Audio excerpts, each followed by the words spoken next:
ನಮಸ್ತೆ ಎಲ್ಲರಿಗೂ ಇವತ್ತು ಒಂದು ಅದ್ಭುತವಾದಂತಹ ವಿಡಿಯೋ ಜೊತೆಗೆ ಬಂದಿದ್ದೀನಿ. ಯಾಕಂತಂದರೆ ಡೆಫಿನೆಟ್ಲಿ ಇವತ್ತು ನಾವು ಬಬ್ಲಾದ್ ಗ್ರಾಮದ ಒಂದು ಇಟಂಗಿ ಏನು ಬೆಟ್ಟಿ ಅಂತೀವಿ, ಅಲ್ಲಿ ಕಂಪ್ಲೀಟಾಗಿ ಇವತ್ತು ಅದ್ಭುತವಾದಂತಹ ಇಟಂಗಿ ಬೆಟ್ಟಿಯಲ್ಲಿ ಯಾವ ರೀತಿ ಸುಡ್ತಾರೆ ಮತ್ತು ಅದರ ಪ್ರೋಸೆಸ್ ಏನು ಕಂಪ್ಲೀಟಾಗಿ ತಿಳಿದುಕೊಳ್ಳೋಕೆ ಬಂದಿದ್ದೀವಿ.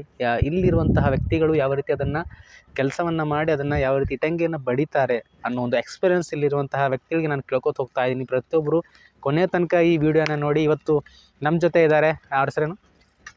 ಕುಮಾರ್ ಸರ್ನ ಜೊತೆ ಇದ್ದಾರೆ. ಇವತ್ತು ಅವರು ಯಾವ ರೀತಿ ಇಟಂಗಿ ಬೆಟ್ಟಿಯಲ್ಲಿ ಕೆಲಸ ಮಾಡ್ಕೊಂಡು ಅವರ ಎಕ್ಸ್ಪೀರಿಯೆನ್ಸ್ ಶೇರ್ ಮಾಡೋಕ್ಕಿದ್ದಾರೆ. ಬನ್ನಿ, ಈ ಕಡೆ ಬನ್ನಿ. ಎಸ್, ನಿಮ್ಗೆ ಏನು ಅನಿಸಿತ್ತು, ಯಾವ ರೀತಿ ನೀವು ಇಲ್ಲಿ ಕೆಲಸ ಮಾಡ್ತೀರಿ, ನಿಮ್ಗೆ ಏನು ಅನಿಸುತ್ತೆ ಅದರ ಎಕ್ಸ್ಪೀರಿಯೆನ್ಸನ್ನು ಹೇಳ್ಕೊಬೋದು. ಹೆಸರು, ನಿಮ್ಮ ಹೆಸರು, ಎಷ್ಟು ದಿನದಿಂದ ಈ ಕೆಲಸ ಮಾಡ್ತಾಯಿದ್ದೀರಿ? ಹಾಂ, ಎಲ್ಲನೂ ಇಲ್ಲಿ ಹೇಳ್ಬೋದು. ಬನ್ನಿ. ನಿಮ್ಮ ಹೆಸರು ಏನಂದ್ರಿ? ರವಿ. ರಯಾಸ್. ನಿಮ್ಮ ಹೆಸರು ಹೇಳಿ.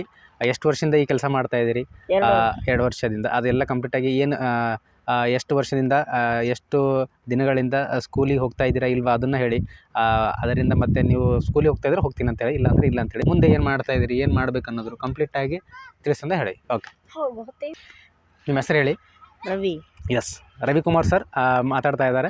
ಅವರ ಎಕ್ಸ್ಪೀರಿಯೆನ್ಸನ್ನು ಯಾವ ರೀತಿ ಇಲ್ಲಿ ಇಟಂಗಿಯನ್ನು ಸುಡ್ತಾರೆ ಮತ್ತು ಇನ್ನೊಂದು ಅವರ ಎಜುಕೇಷನ್ ಬ್ಯಾಕ್ಗ್ರೌಂಡ್ ಆಗಿರ್ಬೋದು ಕಂಪ್ಲೀಟಾಗಿ ತಿಳಿಸ್ಕೊಡ್ತಾ ಇದ್ದಾರೆ. ಹಾಗೆ ಮುಂದಿನ ದಿನಗಳಲ್ಲಿ ಯಾವ ರೀತಿ ಇದನ್ನೇ ಮಾಡ್ಕೊತ ಹೋಗ್ತಾರೆ, ಇಲ್ಲ ಕಂಪ್ಲೀಟಾಗಿ ಎಜುಕೇಷನ್ ಮಾಡಬೇಕಂತ ಇಂಟ್ರೆಸ್ಟ್ ಇದೆಯಾ, ಇಲ್ಲ ಇಂಟ್ರೆಸ್ಟ್ ಇದ್ದರೂ ಕೂಡ ಈ ಒಂದು ಕೆಲಸವನ್ನು ಮಾಡ್ತಾಯಿದ್ದೀರಿ? ಇಂಟ್ರೆಸ್ಟ್ ಇಲ್ಲ ಅಂದ್ರೂ ಕೂಡ ಮನೆಯವರ ಒತ್ತಾಯಕ್ಕಾಗಿ ಮನೆಯಲ್ಲಿ ಸ್ವಲ್ಪ ಸಮಸ್ಯೆ ಇರೋದ್ರಿಂದ ಮಾಡ್ತಾಯಿದ್ದೀರಿ? ಇಲ್ಲ. ಹಾಂ, ನಿಮಗೆ ಶಾಲೆ ಕಲಿಯೋದು ಇಷ್ಟ ಇಲ್ಲ? ಇದೆ, ಊರಲ್ಲಿ ಕಲ್ತಿದ್ದೆವು, ಇಲ್ಲಿಲ್ಲ. ಹಾಂ, ಓಕೆ.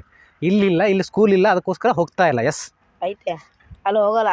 ಅಲ್ಲಿ ಟಿ ಸಿಗಿದೆ, ಅಲ್ಲಿ ಟಿ ಸಿ ತರಬೇಕು. ಟಿ ಸಿ ಅಲ್ಲಿ ಹೋಗಿ ತರಬೇಕಂತೆ. ಎಸ್, ಅದಕ್ಕೋಸ್ಕರ ಕಂಪ್ಲೀಟಾಗಿ ಎಜುಕೇಷನ್ ಕಲಿಬೇಕಂತ ಒಂದು ಆಸಕ್ತಿ ಇದೆ. ಆದರೆ ಕೂಡ ಇಲ್ಲಿ ಒಂದು ಎಜುಕೇಷನ್ ಸಿಸ್ಟಮಲ್ಲಿ ಇಲ್ಲಿ ಅವರ ಹಾಜರಿ ದಾಖಲಾತಿಗಳೆಲ್ಲ ಊರಲ್ಲಿರೋದ ಕಾರಣ ಹೋಗೋಕ್ಕೆ ಆಗ್ತಿಲ್ಲ. Yes, okay. ಅದಕ್ಕೋಸ್ಕರ ಪ್ರತಿಯೊಬ್ಬರು ಇವರೊಬ್ಬರೇ ಅಂತಿಲ್ಲ, ಬಹಳಷ್ಟು ಜನ ಎಜುಕೇಷನ್ ಬ್ಯಾಕ್ಗ್ರೌಂಡನ್ನು ಓದಬೇಕು, ಚೆನ್ನಾಗಿ ಎಜುಕೇಷನ್ ಮಾಡಬೇಕು ಅಂತ ವ್ಯಕ್ತಿಗಳು ಇರ್ತಾರೆ. ಒಂದಿಷ್ಟು ಮನೆಗಳ ಸಮಸ್ಯೆಗಳಿಂದ ಆಗ್ತಿರ್ತವೆ. ಇನ್ನೊಂದು ಅಂತ ಹೇಳಿದ್ರೆ ಮನೆಗಳ ಒತ್ತಾಯಪೂರ್ವಕವಾಗಿ ಇರುತ್ತೆ. ಡೆಫಿನೆಟ್ಲಿ ಪ್ರತಿಯೊಬ್ಬರಿಗೂ ಶೇರ್ ಮಾಡಿ. ಯಾಕಂತಂದರೆ ಬಹಳಷ್ಟು ಜನ ಒಂದು ಯಂಗ್ ಏಜಲ್ಲಿ ಬೆಳೆಯುವಂಥ ವಯಸ್ಸು, ಈ ಕೆಲಸ ಮಾಡೋ ವಯಸ್ಸಲ್ಲಾಗಿ ಪ್ರತಿಯೊಂದು ಹಳ್ಳಿಯಲ್ಲಿ ಪ್ರತಿಯೊಂದು ಜಿಲ್ಲೆಯಲ್ಲೂ ಕೂಡ ಸಣ್ಣ ಸಣ್ಣ ಮಕ್ಕಳು ಕೂಡ ಈ ಒಂದು ವ್ಯವಸ್ಥೆಯಲ್ಲಿದ್ದಾರೆ. ಈ ಥರ ಒಂದಿಷ್ಟು ಕೆಲಸವನ್ನು ಮಾಡ್ತಾ ಇರ್ತಾರೆ. ಅದಕ್ಕೋಸ್ಕರ ಆ ವ್ಯಕ್ತಿಗಳು ಕೂಡ ಸರಿಯಾದ ರೀತಿ ಶಿಕ್ಷಣ ತಗೊಂಡು ಅವರು ಒಂದು ಮುಂದಿನ ದಿನಗಳಲ್ಲಿ ಒಂದು ಉನ್ನತ ಒಂದು ಶಿಕ್ಷಣ ಪಡಿಬೇಕಂತ ನಾನು ಹೇಳೋಕ್ಕೆ ಇಷ್ಟಪಡ್ತೀನಿ. ಎಸ್, ಪ್ರತಿಯೊಬ್ಬರು ಇಷ್ಟ ಆದರೆ ನನ್ನ ಚಾನಲ್ಗೆ ಸಬ್ಸ್ಕ್ರೈಬ್ ಮಾಡ್ಕೊಳ್ಳಿ, ಬೆಲ್ ಐಕನ್ನ ಕ್ಲಿಕ್ ಮಾಡ್ಕೊಳ್ಳಿ. ಪ್ರತಿಯೊಂದು ವೀಡಿಯೋನೂ ನಿಮಗೆ ತಲುಪುತ್ತೆ ಅಂತ ಹೇಳ್ತಾ, ಮತ್ತೊಂದು ವೀಡಿಯೋ ಜೊತೆ ಮತ್ತೊಂದು ಅದೇನೆ ಅಂತ ಹೇಳ್ತಾ, ಅಲ್ಲಿವರೆಗೂ ನಮಸ್ಕಾರ.